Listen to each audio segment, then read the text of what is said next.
ฟิงกวนแห่งการ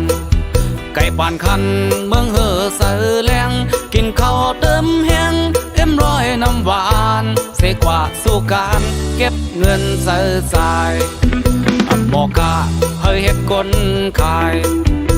หมอขายเฮ็ดผู้ปันแห้งกลางคำเฮาแวงว่ายังลือการเฮมอยยาเฮอตอกแก้วมือสูงวัน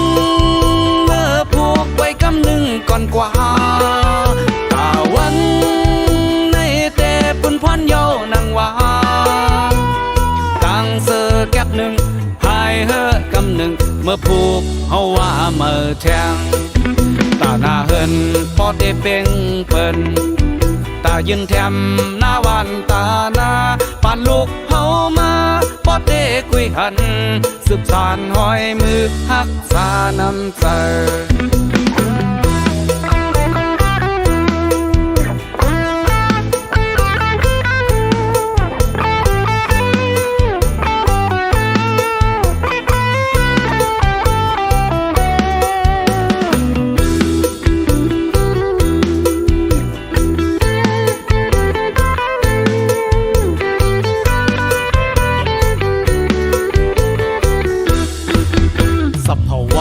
ฟิงกวนแห่ง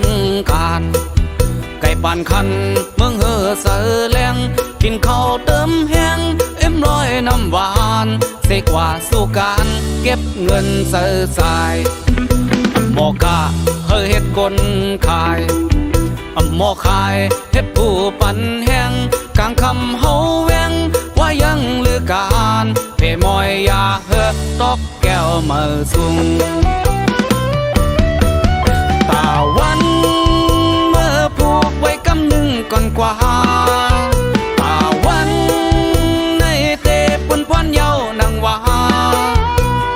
ตั้งเสือแก็บหนึ่งหายเฮอกำหนึ่งเมื่อผูกเฮาว่าเมื่อแทงตาหน้าเฮินพอได้เป่งเปิ้นตายืนแถมหน้าวันตาหน้าปานลูกเฮามาพอได้คุยหันสืบสานห้อยมือหักษาน้ำใจตาวันเมื่อผูกไว้กำหนึ่งก่อนกว่าตาวัน